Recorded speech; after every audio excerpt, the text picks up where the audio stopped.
Quand vient le moment de choisir un smartphone, il y a deux types de personnes. Grosso modo, la première, c'est les personnes qui cherchent un écran toujours plus grand, avec toujours plus de pixels, pour pouvoir regarder des films et des jeux dans les meilleures conditions possibles. Et généralement, eux, ils ont déjà acheté un Fold. Et numéro 2, les personnes qui veulent un smartphone qui tient dans la main. Voici le Zenfone 10. Un smartphone qui a tout d'un flagship dans une petite taille. Je veux dire, regardez-le, il est petit, il est mignon et il va vraiment partout dans les poches. Je veux dire, Asus sait faire des smartphones puissants et ils l'ont prouvé par exemple avec le ROG Phone 7 qui est aujourd'hui l'un des smartphones gamers les plus puissants, si ce n'est le plus puissant du marché aujourd'hui. Et l'idée derrière le Zenfone 10, c'est de proposer grossièrement la même chose dans un format beaucoup plus compact. Un écran plus petit que celui des iPhones avec 5,9 pouces et un poids de 172 grammes, franchement, ça va. Il est disponible en 5 couleurs, vert, rouge, blanc, bleu et noir, selon vos goûts pour affirmer votre style, et propose un dos en polycarbonate de très bonne facture. Évidemment, faire le choix d'un matériau un peu moins premium que le verre lui assure une plus grande solidité, et ça c'est plutôt cool. Mais petit ne veut pas dire vide de propositions, parce que sur ce smartphone, vous avez même des fois plus que ce qu'on peut retrouver sur les grands d'aujourd'hui. Je veux dire, vous allez retrouver évidemment le capteur d'empreinte digitale sur le côté avec les boutons volume, deux objectifs photo à l'arrière, une prise de recharge en USB-C et un port pour mettre votre carte SIM, mais il propose également quelque chose qui est totalement oublié des hauts de gamme aujourd'hui, une prise jack. Ça veut dire qu'en ayant la puissance et les performances d'un haut de gamme dans un format compact, Asus est capable de vous proposer plus que ce que ne proposent les hauts de gamme du marché d'aujourd'hui. Mais première chose, on va peut-être commencer avec le commencement, et à l'intérieur de la boîte, vous allez retrouver une petite coque de protection. En sortie de boîte, ça fait toujours plaisir, un adaptateur secteur, le téléphone et un câble USB-C vers USB-C. D'ailleurs, pour info, la recharge maximum de ce smartphone est de 30 watts. À l'intérieur, on retrouvera comme tout bon smartphone haut de gamme d'aujourd'hui, un Snapdragon 8 Gen 2, assisté par jusqu'à 16 Go de RAM et 512 Go de stockage. Vous aurez le temps de voir venir le moment où vous n'aurez plus de place sur votre téléphone. Et je veux dire, Asus, comme je vous l'ai dit, a fait le ROG Phone. Donc, ne vous inquiétez pas que celui-ci est capable de faire tourner n'importe quelle application. Il a dépassé les 1,5 million de points sur AnTuTu, ce qui est pas rien quand même. Et le petit Zenfone 10, il arrive avec Zen UI, donc la surcouche directement d'Asus, qui est très proche finalement d'une version stock de Android, mais de façon intelligente en amenant plusieurs petites fonctionnalités intéressantes, comme la possibilité d'utiliser le capteur d'empreinte digitale pour aller un peu plus loin que juste déverrouiller votre smartphone. En fait, l'idée est simplement qu'Asus a ajouté dans son capteur d'empreinte digitale la possibilité de reconnaître certains mouvements. Par exemple, en slidant le doigt dessus, vous pouvez directement ouvrir le centre de contrôle, le panneau de notification, etc. Ce qui est très simple et beaucoup plus facile pour accéder à toutes ces informations sans avoir à aller depuis le haut de l'écran. C'est une fonctionnalité que j'aimerais bien voir un peu partout aujourd'hui. Vous pouvez par exemple l'utiliser pour naviguer rapidement dans des vidéos en glissant simplement le doigt sur le capteur d'empreinte digitale, ouvrir certaines options comme l'appareil photo ou le flash.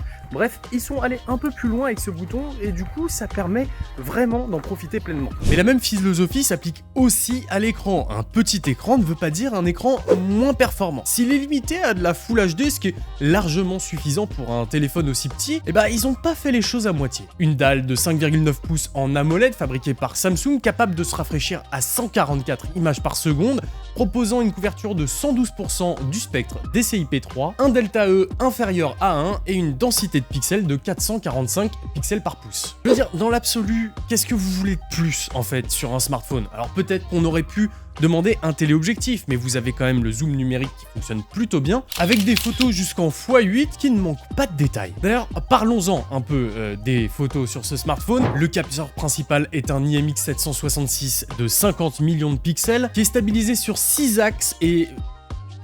bon Dieu, ce que la stabilisation est folle. Regardez, même si je me mets à courir,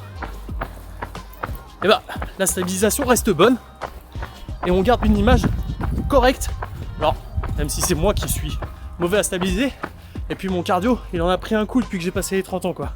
Elle combine finalement de la stabilisation optique et de la stabilisation numérique pour vous proposer ce que Asus appelle le Hypersteady Electronic Image Stabilization, qui fait vraiment des merveilles. L'idée simple est d'en fait profiter des images qui vont résulter de ce que votre caméra a filmé lors de la prise de vue et de zoomer et dézoomer dans l'image de façon fluide pour vous proposer l'image la plus stable à la fin. Alors oui, on perd un peu d'informations sur les bords de l'image, mais la résultante est quand même assez impressionnante. Regardez comme elle s'amuse bien pendant ses balades.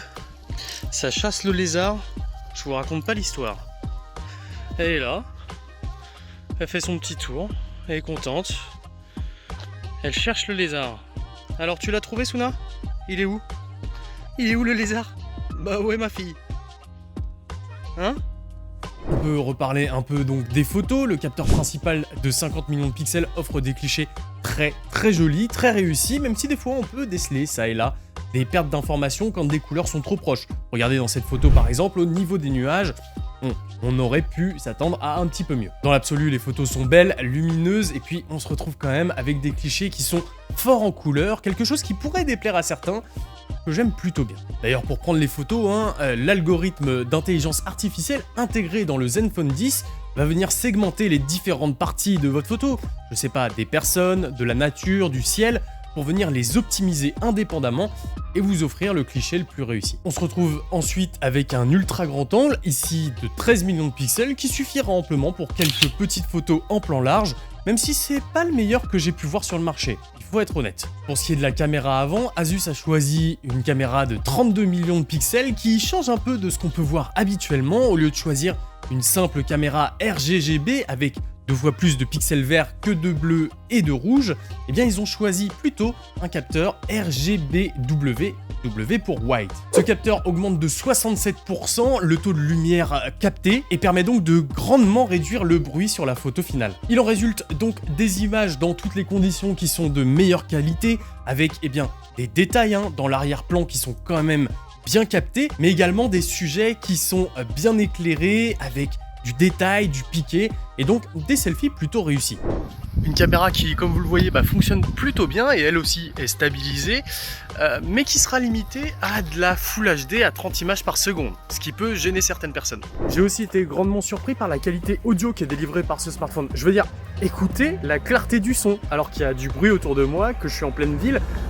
Vraiment, je m'attendais à pire. Et ce qui est assez fou, c'est de se dire que pour atteindre le même résultat avec ma caméra, il m'aurait fallu un micro de qualité ou un micro cravate et pas mal de travail en post-traitement derrière. Alors que là, je peux tout faire juste avec un téléphone. Dernière chose à traiter concernant ce smartphone, par rapport au Zenfone 2, Asus affirme que ce dernier serait capable de 13% d'autonomie supplémentaire, de quoi largement vous faire tenir une journée. Merci au Snapdragon 8 Gen 2 qui vient remplacer le Gen 1 précédemment présent dans ce smartphone, qui est donc beaucoup plus efficient en termes de consommation électrique et qui lui permet donc de garder plus d'autonomie sur tout le long de la journée. Personnellement, j'ai pas eu de problème avec ce dernier et j'ai pu tenir facilement une journée et demie, voire 2 jours quand je l'utilisais pas beaucoup. Alors que mes journées étaient constituées de jeux vidéo, de regarder des vidéos en ligne et compagnie. Pour conclure, le Zenfone 10 est un excellent smartphone pour qui cherche un téléphone qui propose toutes les performances d'un haut de gamme géant qu'on peut retrouver sur le marché aujourd'hui, dans un format compact, mini, facile à transporter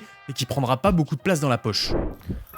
En fait, la question que je me pose, c'est comment ils ont réussi à mettre autant de bonnes choses dans un si petit format quand on sait que l'ensemble des constructeurs ont aujourd'hui des téléphones qui font des 6,5, 6,7, voire 6,9 pouces. On avoisine les 7, sans compter les téléphones pliants et compagnie qui, eux, vont dépasser pour certains les 8 pouces en interne. Il est fin, il est design, il est joli, il vient en plusieurs coloris et propose toute la puissance d'un haut de gamme avec des photos également de qualité et une stabilisation vidéo folle. C'est un téléphone qui pour moi mérite beaucoup plus d'être connu que certains autres sur le marché. Voilà pour cette petite vidéo review du Zenfone 10, j'espère que cette vidéo vous aura plu. Si c'est le cas, pensez au petit like, à l'abonnement et à la cloche, c'est le meilleur moyen de soutenir la chaîne. Et moi, tout ce qui me reste à vous dire, c'est à très bientôt pour plus de contenu. C'était Nacrium, ciao!